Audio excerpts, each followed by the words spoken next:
welcome to our YP workshop where we are interviewing Allie and Tyler Swaney. They're both on staff at Bayside with us, and just thought that they could speak into what they have been experiencing in this quarantine season as a man and as a woman, but also they are parents of a beautiful little girl, Lucy. And I think she's on a nap right now. That's why she's not joining us on the call. But obviously they're married as well. So I think I wanted them on because I think that they can speak to a lot of people that are within our YP ministry and in different areas. So like we've always said, these workshops are 30 minutes or less. So I want to respect your time, and we're just going to hop right into it. Allie, Tyler, is there anything else we need to know about y'all as we jump into this? I don't think so. You nailed it. No, it's good. Lucy is beautiful. So yeah, agreed. That is the key right there of everything that I said. Cool. So I would love just to hear from each of you guys, just sharing personally, what has the season looked like for you guys? What maybe triggers or stressors have been brought up individually for you guys, and how have you guys managed it in a healthy way, or maybe sometimes maybe not so healthy, but that you've just seen that these are ways for me to maintain my personal self-care. Yeah, you want to start? Yeah, sure. So Ty and I were talking about this a little bit before this interview, and we both said, like, it's been really helpful to know ourselves, to know, especially in this season, because I feel like in community with people, when you're brushing up against people, some of the things you need become more obvious. But when you're kind of like in your own rhythm, in your own space, without many people being able to observe. For example, I've had people say to me, like, you seem grumpy, you might need to eat, you know? And when it's just Ty, you know, it's a poor guy. I never say that. He's got shoulder a lot of burden there. So when this whole thing started out, I remember just knowing myself, knowing I'm an introvert and I enjoy a little bit of alone time. And this guy's so busy that was pretty easy for me to find as long as our kid was asleep. And now it's a little bit harder. So like right away, I was like, I gotta go. And I just got in the car and drove to Folsom from Roseville. And I bought a muffin at Julian's. If you've never been there, it's so good. And just a pickup muffin and a cup of coffee. And I went and like just sat in my car and ate the muffin by myself. Yeah. And it was a pretty dramatic scene. But you guys, she sent me a picture with so many happy face emojis. It was the most fulfilling thing. Yeah. You've done all. Especially I think in the beginning, because it was just so like abrupt.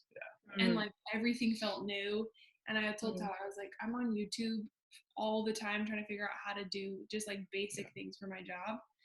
And so I just needed a little recharge time. So I figured out a bunch of different ways to do it that since then that don't require driving to Folsom for a muffin.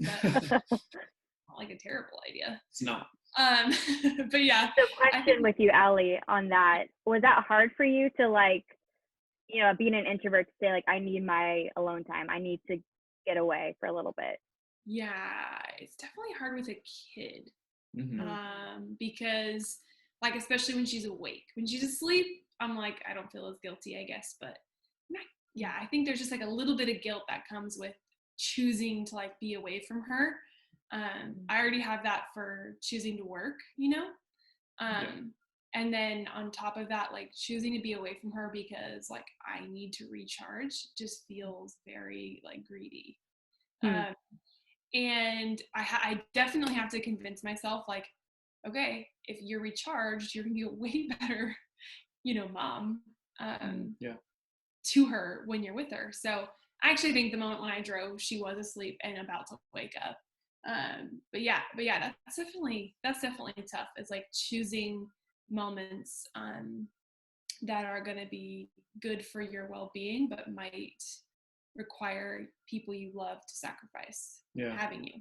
And you're raising a good point, hon, because self-care is not selfish. And that's something I have to say out loud multiple times, because the way that I'm wired is I typically view it as selfish. Like, no, I have a wife, I have a daughter. Some of you might be in a similar position, or you're just trying to care for yourself and you still feel guilty when you take a drive to go grab a muffin or a cup of coffee or go on a walk or watch a movie just to recharge your batteries a little bit.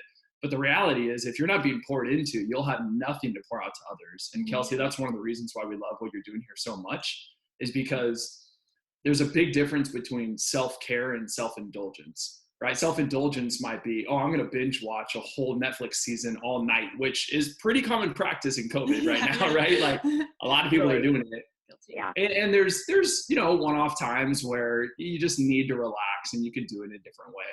But self-care is making sure, I'm pouring into myself and ultimately allowing God and others to pour into me too in ways that are going to fulfill me so that I can be the best version of myself. So I can practice holistic health, right? Mental health, spiritual health, emotional health, physical health. I know for me, Allie's been so great in this season. She kind of coined like the 3 or 5 S's. Ty, every day you need sleep, you need solitude with God, you need to sweat, you got to exercise. There was probably 1 or 2 other ones. And she's like, honestly, I love you. I've known you a long time, but if you don't get those 3 or 4 or 5 S's, you're not the best person to be around. And it's true. So I know that if I don't take care of myself in those ways, I'm not going to be a great husband. I'm not going to be a great dad. And I'm not going to be the person that God's called me to be. So whatever that looks like for you, if it's going on a run, if it's getting out and taking a walk, if it's watching a movie, maybe cooking dinner. Allie, you were talking earlier about how you're wired. By the way, guys, ideation is one of this woman's top strengths on StrengthsFinders. Allie's one of the most creative people you'll ever meet in your life. And I think you were saying that it's been hard for you to exercise your creativity in this season, so you've had to find it in some cool ways. Yes, true. Yeah. So like we said earlier, Kelsey, I don't know if you wanted to ask us any questions. We're just talking for like. Sorry. Oh, it's great. I'll just interject. It's great. Please cut us off. I did prep her before this, saying we might go down a rabbit hole. Yeah. So, sorry. So yeah, creativity is a big piece for me. I found that it's kind of a staple when I'm feeling a little empty. And I know everyone has creativity, and some people have a lot of it, and some people have a little bit. Everybody has some. Mm-hmm. I remember reading Brene Brown's book, The Power of Vulnerability, and she talks about how if you don't have an outlet for creativity, it comes out of you, and it usually comes out as like anger. And so like she sort of put a call on everyone to find some way to be creative, because even if it's just a little bit, because it could end up taking a toll on your body and on your mind and spirit. So anyway, for me, it's like being creative with meals. Sometimes I'm like, I don't want to go to the grocery store. I have like 8 ingredients. What am I going to prepare for us? And that's kind of fun. Yeah. And yeah, I think there's all kinds of different ways that we can be creative, but I've found like I tried to learn to sew with my sewing machine. Yeah. That was fun. And you're getting pretty good at it. You made a jean jacket for our daughter. I didn't make the jean jacket. I couldn't put do that. Patches on the jean jacket. Oh, well, that's so precious. Anyway, so cute. So I think that's part of it. It's just like knowing it may not be what I feel like doing. Like sometimes I feel like just sitting and watching a show and like eating hot Cheetos. Actually, most of the time I feel like that, but I know that like ultimately that's probably not going to refuel me. It's gonna just maybe like numb me or satiate like whatever temporary need I have. But self-care, I think, really is about like adding. So it's not about maintaining the level of burnout or empty, whatever, however much you've emptied. I'm not maintaining that, but it's like adding. And so sometimes that means doing what you don't feel like doing, but ends up being like, wow, way better. Yeah, and I think something you're touching on too is, I think a big component of self-care is self-awareness. Like you said, hon, you got to know yourself really well to take care of yourself. And I think that applies if you want to take care of other people too. So whether or not you have a spouse or a significant other, it could be your mom or dad, your sibling, your friend down the street, being able to know how they're wired, how God's made them. For instance, Allie's a 7 on the Enneagram. I'm a 3. Achievers, my number 1 strength on StrengthsFinder. Allie's got ideation and strategy like through the roof. And I know that there's things that are going to give me life that are going to drain her, literally sap her of all energy, and it's going to deplete her of her resources. So I might feel emotionally fulfilled and poured into in a certain situation that typically involves lots of other people, where Allie loves people, but she doesn't always want to be around them. And sometimes it's hard for me to understand that. I have to be able to step into that world and go, no, that does make sense. It's not wrong. And it's the way that God's wired her and a whole lot of people. So again, I think one of the hard things at the beginning of this COVID season for me was knowing how I was going to continue to be faithful to the top priorities that God gave me in my life, the way that I'm wired. So because I'm a 3, I love tasks, I love executing, I love getting things done, and I love prioritizing people. Well, in a season when you're told you can't physically be with people and you have to work from home, which limits the amount of things I can get done, it was a sobering message that God gave me when he said, hey, buddy, remember when I told you that your top 3 priorities are me, your wife, and your daughter? Now's the season when you really get to put that into practice. And believe me, guys, it's trial and error, right? I've made plenty of mistakes. I'm married to the best gal in the world who the first week of COVID knew that about me. So she helped create an office space in the back room where I could focus and go in and work. And when I opened that door and came out, I could be 100% husband and 100% dad. Yeah. So again, it's knowing yourself, and it's knowing how to best support and care for those in your life as well. That's great. Well, that kind of goes into what's that? So who knows what your question was? We just answered. Yeah, no, it's great. I love it. It just flowed. It was great. But that kind of goes into like the next thing is I wanted to ask, like, how has this affected your guys' marriage? And it sounds like you guys have done some great supporting things for each other, and, you know, knowing each other that, you know, Tyler needs his little specific, you know, work area is super important. But how has this been for you guys as a couple and with your guys' marriage? Yeah. So I think somewhere in my life I picked up like learning how to ask good questions might be like one of the most important things that you can do. It's you apply it to relationships, your professional existence, your mental health. I mean, asking good questions is crazy important. And so that's something that we do in our marriage all the time. And so anyway, one of the things I asked early on was like, what do you need right now? And Tyler was like, I need routine. And I was like, okay. And he's like, what do you need right now? And I was like, I need less routine. I remember that. We were like, and so for me, I'm like bouncing around. Like I have at least 3 different places that I consistently take Zoom calls from. Over like all throughout our house, inside, outside, like in the kitchen, whatever. Tyler, like he mentioned earlier, he's like, I need to like know this is my workspace. And so anyway, we just have totally opposite ways of going about it. And we live in a 1,300 square foot home. So it's not like, you know, we can go to the opposite, and we have a 1-year-old. So it's not like there's a lot of hiding to do there. Anyway, so we just figured out what works for us. Some of it's really practical, like creating a little office space for him and decorating it so it's pleasant and there's natural light. Reorganizing so important. He has a lot of light and can see nature outside. And this makes me sound so high maintenance. No, which is probably no, I'm oppositely high maintenance in that I'm like, if I have to sit in the same place every day, like in our house, my house is gonna start feeling like a prison. Like I have to move around and so, Well, because the irony is, right, like I'm a social butterfly, so I'm told by law that I can't be around people. But Allie's a 7 on the Enneagram, so her fear is the fear of being trapped, which we pretty much are trapped in this season as well. And so if you feel like your creativity is limited or trapped, that's a tough one. So again, I get to reap the benefits of her being able to express her creativity in new ways by like looking at 8 different ingredients and making a bomb dinner out of it. I get to reap the benefits of that. But being able to look at her and ask her questions, which again, she's usually way better about this doing it with me than I am with her, but saying, honey, how are you doing? How can I best support you in this season? Do you feel like you can exercise your creativity? Do you feel like you're trapped? What can we do to push this thing forward and make you the best version of yourself and allow you to exercise proper health, self-care. Yeah.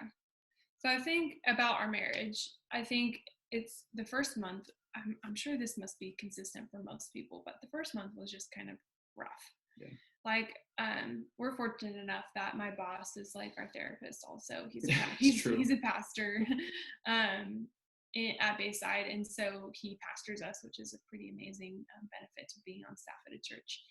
And anyway, I said, Tyler and I are great roommates. Like, neither one of us is very picky about what our living situation is. And the way we are picky, they're pretty similar.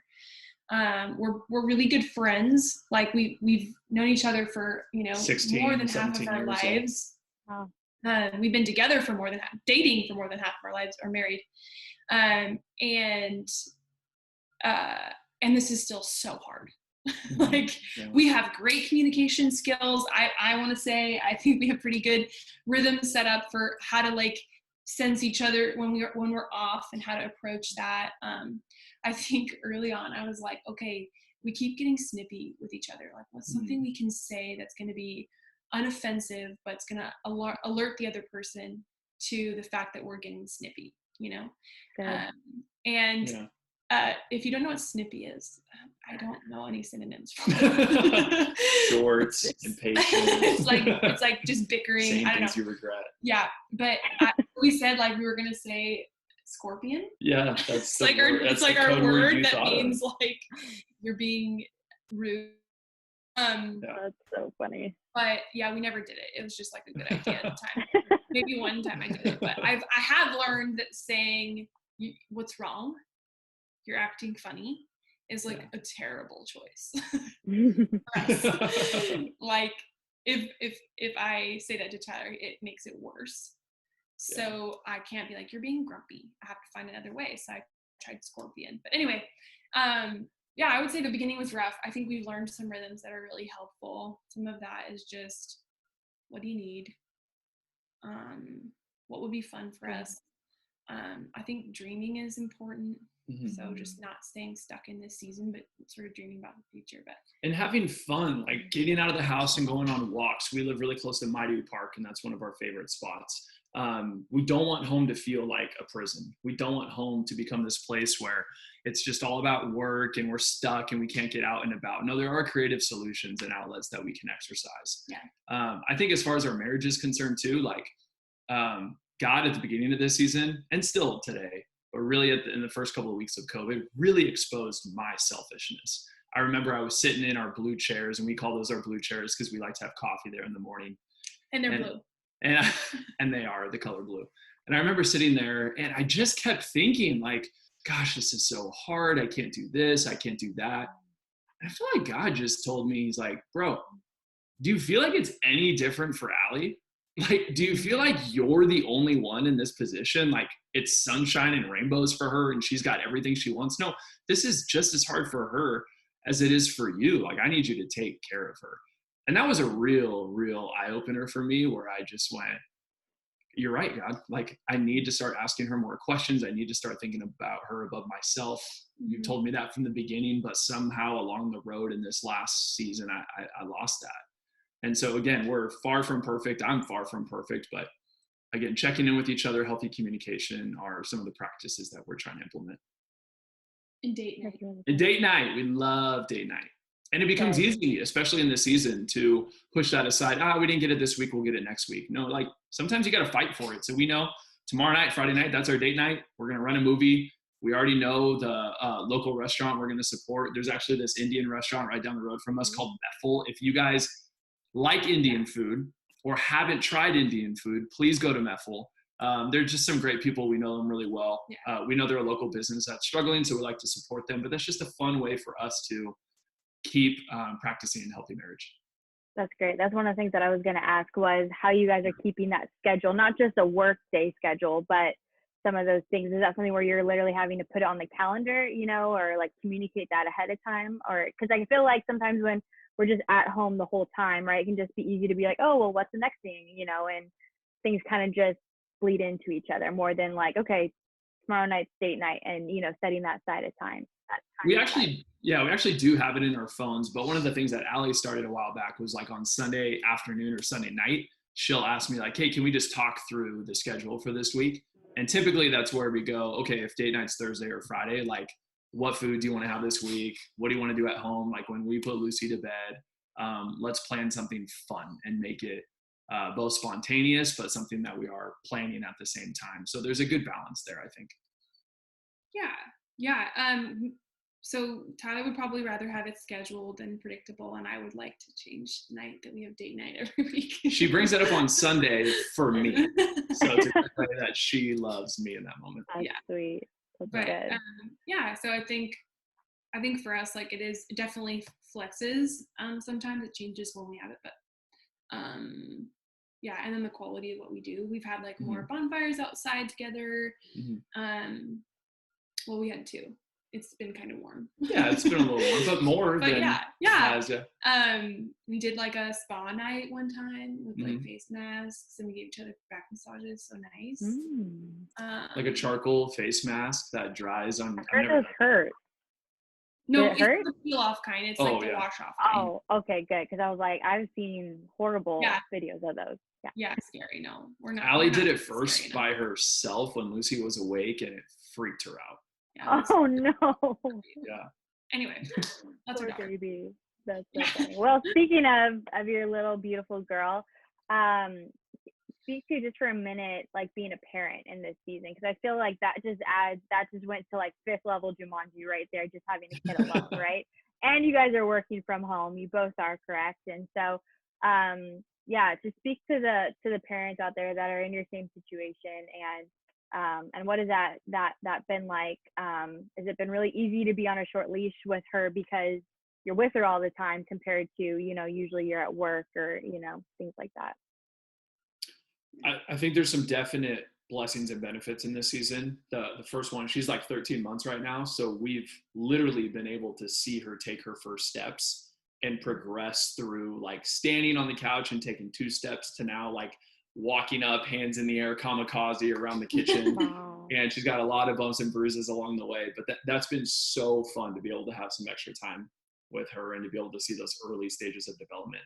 So great blessings. But I think just knowing each other is really key. Like I'm more of a morning person, Allie's more of a night owl. So I knew in this season, like, hey, as many mornings that I can take with Lucy when she wakes up early to support Allie and make sure she's getting fed and rested as best she can. Yeah. Like, let me do that. And then Allie, usually later in the afternoon when I'm still finishing up work, or in the early evenings, we'll take Lucy. So we try to support each other in that way too. What do you think? Yeah, we've had, when we talk about communication, it's like, we probably, if we had to put it in like a pie chart, we probably spend at least a third, if not half of our communication is about schedule in the day.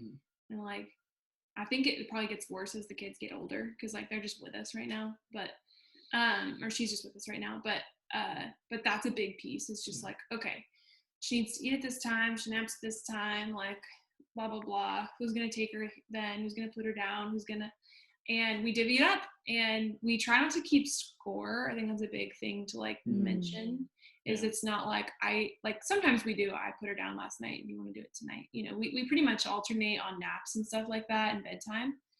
But there's no like, I gave her the last 7 baths, like where, like we don't try to keep track of that. For one, like pretty sure there's something in the Bible about it, 1 Corinthians, but to not keep record of wrongs or whatever, that like this, we're just about like being there for her the best way that we possibly can and presenting the best front of parenting.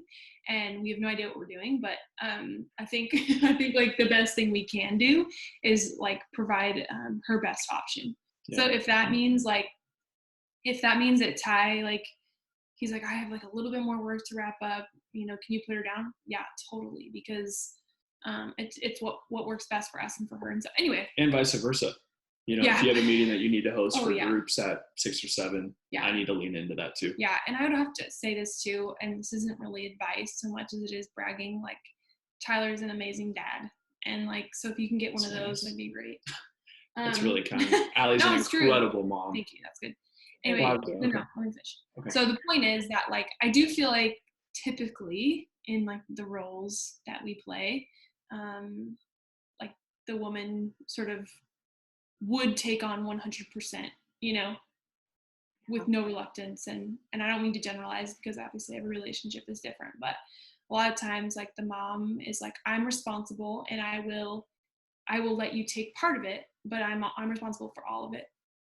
And I think Tyler has helped me really actively just like share, you know, he is like totally invested. Like when I say like, you know, we do what's best for Lucy, like we still do. If I were to have to break it down and keep track, I would still feel like we're doing equal amounts of work to like care for her. So as many times as I warm up her milk and like feed her and like prepare her lunch and whatever, like Tyler's doing equal amounts of work for her. So like we're working full time in our careers and we're parenting full time, equal parts. And so that is a unique thing. I know it's not everybody's dynamic and maybe not everybody's preference. And so I'm not trying to say that it's the best way to do it, but it is how like I think we've been able to pull off what we've pulled off. In this season, is that like we're both equally invested in our jobs and in parenting and in our marriage. And so when you have that, it's still not easy, but it's definitely better for us. And I love that. Equal investment, not keeping score, so good. I would just add, for the person who is really struggling in this season, I get a lot of that as far as when it comes to trying to prioritize well and balance work and marriage, family, relationships, all that. If you feel bad, if there's moments where you feel guilty, like, no, like my company is paying me 40 hours a week. I have to clock in 40 hours a week. I can't take breaks. I can't eat lunch, whatever it might be, because I felt all those feelings too. And maybe Allie and Kelsey, you guys have just the same. It is okay to come out of your room or your office and go play with your kid or your baby and take a 20-minute break. It is okay to feel the joy of being able to put your daughter or your son down for naps when you couldn't before because you were in the office. It is okay to relish those moments and go on a family walk once a day or twice a day. And that is a gift that God has given me and us in this season. And we are fortunate enough to have senior leadership at Bayside who has reminded us time and time again that our first calling is to God and then our families. And ministry comes after that. And that's tough. It's super easy to put your professional work life, ministry, whatever it might be, your employment above those things. But that is something that we're constantly trying to keep each other accountable and encouraged in. That's good. I love that. So with that, like, what is that? What might that look like on a typical day? Like, do you feel like there's times where both are pulling at you at the same time, where, you know, like Lucy needs to be fed or something like that, and, you know, but this work thing needs to get done too. I think about, I don't know, you guys aren't there yet with like homeschooling, but, you know, all these parents who are, you know, yeah, I know, right? Like working full time and homeschooling. And so it feels, what I've heard is like, sometimes it feels like one is getting more of you than the other, right? One is going to suffer. But even with, you know, being home with Lucy, have you guys experienced that at all, where you feel like you have to kind of choose between one or the other, like at, you know, a certain time of the day or anything like that? I think we have to start off by saying that if you're a parent of a child or kids and you're homeschooling, mad props to you. Seriously, we applaud you. We love you. You are doing something that's so difficult. I'm sure so rewarding, but hard. So you're doing a great job. I would say, yes, it definitely feels like a tug of war at times. I think open communication, support, asking questions helps a ton. It definitely does. But sure, there's times. I mean, even last night, right, I'm leading a team meeting for a youth night on Wednesday night. And I'm trying to feed Lucy and help get Lucy ready with Allie for dinner while also prepping for a Zoom call. And it's hard sometimes. And I had to look at Allie and go, honey, I'm sorry. Do you mind taking her right now? I just need to focus on this for a few minutes. And she was great. And we'll do that for each other. But yeah, that tension is real. And I would just encourage us and you, if you're watching, not to run from that tension, but to embrace that tension, invite God into that tension, invite your spouse, your significant other into that tension and talk about it. Don't sweep it under the rug. Yeah. I think the other piece is, I think there's a tendency I know in my own head to have expectations of myself that I had pre-COVID, pre-quarantine. That's good. To deliver, to compartmentalize, to produce, whatever, professionally and as a mom and all these pieces. And now all those corners, all those compartments are just like melded into one. And whether I want that or not, you know. And so I think the biggest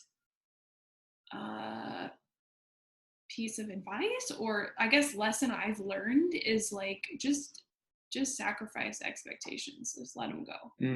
You know, I think that's not to say stop doing your best. Like, do your best, but if your best isn't reaching the same standard that you had for yourself pre-quarantine, whatever, like, okay, it's okay. Yeah. You know, like, no one's done this before in our, you know, context. No one knows how to do this. And yes, like pre-quarantine, we have childcare that, you know, we had someone watch Lucy from, you know, 8:45 till 5:15 every day, and we don't have that same. It's not the same. So like, we're with her. So yeah, I think that's a big piece, is like, it's okay. Yeah.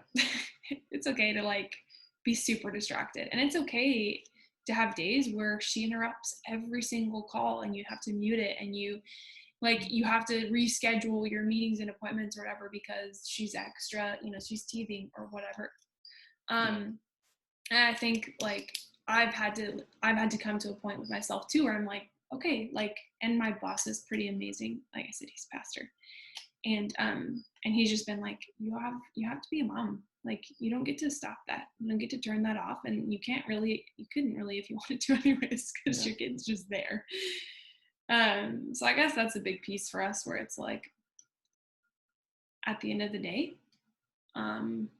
you have two really huge responsibilities in front of you. And let's try not, as often as you can, try not to sacrifice the duty of parents and mom or wife. Try not to sacrifice that too, you know, Zoom. So, I don't know, as best as you can. Good. It's a balance for sure. I think the phrase "give grace" keeps coming back to mind. So in the Bible, right, there's this book called 2 Corinthians that this guy Paul wrote. And in 2 Corinthians 12, he talks about the thorn in his flesh, and people debate what that was. No one knows for sure. But evidently, Paul had something that was tormenting him that he prayed that God would let go and release. And God didn't, at least not in the time that Paul wanted. But God gives him these words. He says, "My grace is sufficient, for my power is made perfect in weakness." And that verse has hit me like a ton of bricks in this season. I think it's, for someone who might be wired a little bit more like me, it can be easier at times to give grace to other people, but not give grace to yourself. And that's a really hard thing to do, but it's a really healthy thing to do, especially if we're going to care for ourselves well in this season, is understand that God's grace for the least of these, God's grace for our neighbors down the street, is just as strong for us as it is for them. So learning how to receive that and embrace limitations, embrace the fact that we're going to fall and mess up and not be perfect, and that's okay. God's grace is sufficient. So let go of those expectations and accept the fact that we're in a season unlike any other. Literally, we're in a global pandemic unlike any other thing we've been through. Yeah. So good.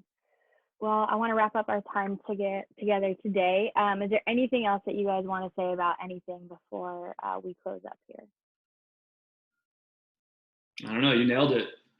Thanks for having us. You all did a great job. Yeah, so good. Well, if you guys don't mind, I just want to take a minute and pray for you guys, if that's okay. Yeah. And just want to pray for anybody else who's going to be watching this, who is obviously just a person. If you're a spouse, if you're a mom or dad, just want to pray over you, especially in this season. So let's go to Jesus. Cool. Heavenly Father, we thank you so much that you have created relationships. I thank you that being a mom and dad, being a husband and wife, being created in your image was your idea. And so, God, I just thank you for the truth that was spoken today from Tyler and Allie. God, I pray that we would remember, whether we're in a pandemic or not, who we are, that our identity is in you, that we are valued and chosen and loved, and that we would rest in that each and every day and take our expectations and take our achievements and take all of our responsibilities back to that one thing, that we would know who we are. Honestly, and how you've created us to be. God, I just lift up the parents who are struggling in this season. I lift up the marriages that are struggling in this season, God, and I just declare what Tyler said, that there would be grace upon grace in those relationships, in those dynamics, in that family. Jesus, I pray that we would have eyes to see each other as you see us. God, I pray that we would, Holy Spirit, power, would just release the grace over these families. God, you know them and you see them and you love them and you want to take care of all their needs. And so, God, we just intercede on their behalf right now, and we speak truth, we speak grace, we speak patience, we speak wholeness of you over those relationships and those individuals, God. We thank you that you care for us, whether things are good or bad, whether we're in the storm or not. And so, God, just whatever struggle people are facing today as they're watching this, God, may they be encouraged that together we are better, and that they would be encouraged through what Allie and Tyler have shared, and that they would be encouraged knowing that this is you telling them that you see them and that you're for them and that you're with them in the midst of this, God. So we give all this to you now, and we thank you for this time. In Jesus' name, amen. Amen. Man, Thank Kelsey. you guys again. Oh, Yeah. sorry, go ahead. No, we were just going to say thank you for having us. This Young Professionals Ministry is so blessed having a leader and pastor like you, Kelsey, and someone who just cares so much for the Lord, but so much for his people. So thank you guys. It's been an honor. Thank you. You guys are so great. Thanks for letting us in a little bit into your world. You guys are great. I love you guys. It's a fun, crazy world. We appreciate you. Yeah, so good.